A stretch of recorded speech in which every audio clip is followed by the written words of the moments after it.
aluna do segundo ano, tá? Sejam bem-vindos a mais uma aula de Sociologia. Aqui quem fala é o professor Emanuel.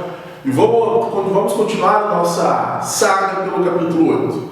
Né? Onde nós já falamos sobre alguns temas aí no primeiro bimestre, ligado principalmente ao conceito de raça, né? Lembra as chamadas teorias raciais que a gente falou lá no século XVI e também do século XVIII, né, pessoal? Aquelas questões que primeiro legitimam, né, uma relação com o escravismo, e também no século XIX, não sei se eu falei XVIII, XIX, mas é do século XIX, onde surgem as relações com as chamadas teorias eugênicas, por exemplo, o darwinismo social. São essas teorias que vão, portanto, formar, né, inclusive, a relação com a antropologia, né, só lembrando que é uma área do conhecimento das ciências sociais, que vão estudar as práticas culturais, e a chamada antropologia física vai trazer esse debate também ligado à ideia de raça. E depois, na outra aula, sobre o capítulo 8 ainda, nós falamos sobre uma prática, né, um fato social chamado de racismo, né, pessoal? A crença nessa relação de uma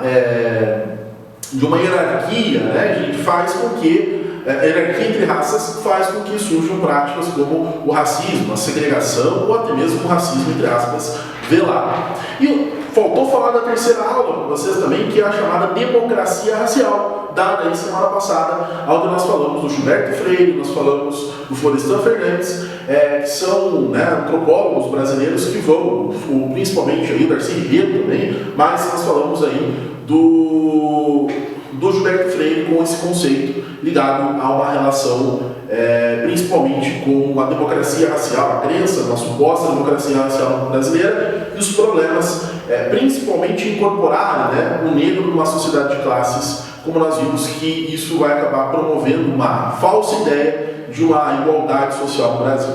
Mas vamos lá, vamos falar sobre duas situações aqui importantes, pessoal, ligadas, né, ao preconceito. Hoje, né, a gente vai falar sobre duas situações, primeiro o preconceito, e depois a gente vai falar sobre as chamadas ações afirmativas. O que vem a ser essas ações afirmativas? Né, seriam políticas públicas de tentativas de equiparar, né, diminuir essas relações de desigualdade social. Então vem comigo aqui, pessoal. Quando a gente fala de preconceito, provavelmente você sabe o que é, né?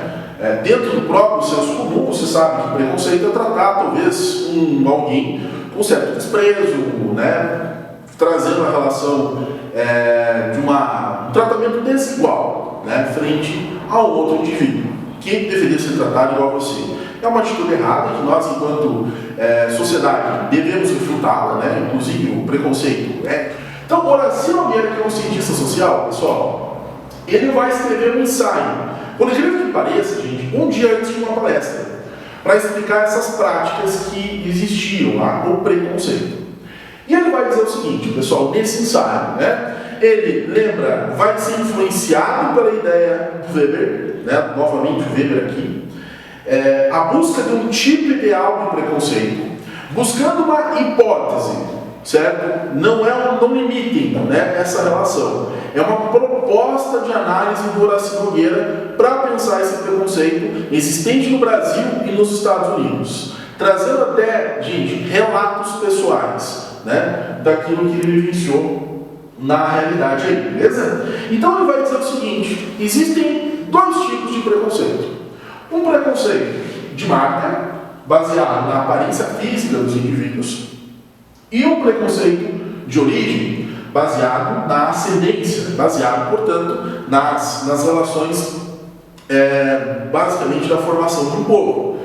Então, o que acontece aqui, pessoal? Para ele, existiam dois tipos de preconceito. E ele vai utilizar como método comparativo a ideia de pensar os Estados Unidos e o Brasil para comparar esses dois modelos de preconceito. O primeiro modelo de preconceito, vamos falar um pouquinho aqui sobre os Estados Unidos. Bom, segundo ele, lá existia um preconceito baseado na ascendência, que havia uma relação, né, manifestando esse racismo, né, esse preconceito, né, contra negros. E, claro, né, você pode pegar não só negros, mas quem acompanha aí a produção, né, fílmica, sabe que você tem muitos filmes que trabalham a questão dos latino-americanos, que trabalham a questão dos asiáticos, Então lá há uma relação com um preconceito manifesto naquela sociedade, que vai produzir uma segregação espacial, né? Lembrando que os Estados Unidos até a década de 60, mais ou menos, vivenciavam uma segregação racial jurídica, né, legal. Então por isso há essa relação com uma manifestação, né, mais clara desse preconceito.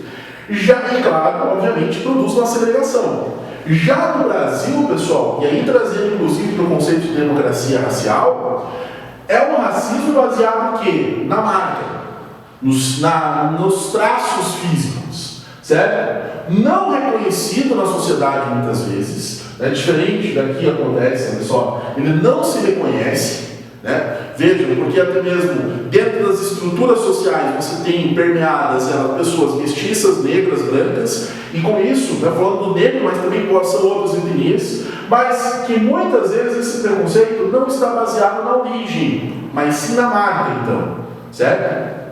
E claro, é um racismo, entre aspas, velado, certo? Que aí vai produzir o quê, pessoal? Vai produzir a dificuldade de reconhecer esse racismo, escamotear esse racismo, né? Encher escamas desse racismo, que infelizmente a gente começa a perceber situações, né? Por exemplo, aqui o racismo estrutural, né? Só lembrando, você que está aí anotando as coisas do quadro, né? Estrutural, tá? O racismo que vai permear todas as estruturas da nossa sociedade, mas há uma dificuldade de aceitá-lo, há uma dificuldade de perceber esse preconceito, né? Aí ele vai estar de uma forma sutil, né? Permeando todas essas nossas relações aí, portanto. Então, só para fechar, Estados Unidos vai ser manifestado essa relação, né, gente? Então, voltando, sabe? Para a gente fechar esse debate aqui.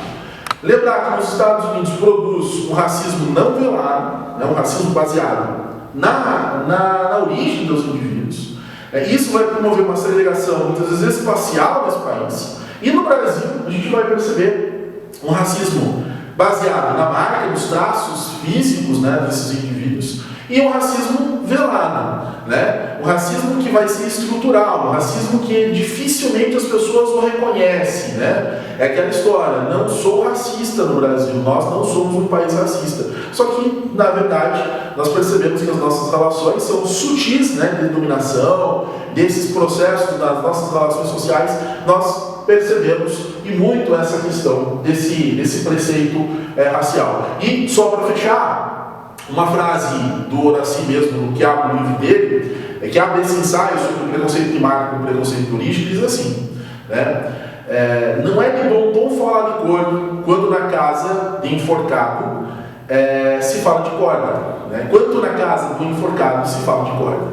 Então, pessoal, só fecho essa aula aí com vocês com essa fala, para a gente pensar um pouquinho que, obviamente, que esse racismo, né, esse preconceito que nós vivenciamos, ele é uma coisa, talvez seja uma cicatriz que ainda não se fechou da nossa história, porque durante todo o processo de abolição da escravidão nunca se discutiu sobre isso. E aí, obviamente, quando a gente percebe essa nossa relação, né, qual é o efeito disso, a gente muitas vezes tem esses problemas ligados a essa discussão. Pessoal, espero que vocês estejam muito bem, fiquem bem, até a próxima aula. Tchau!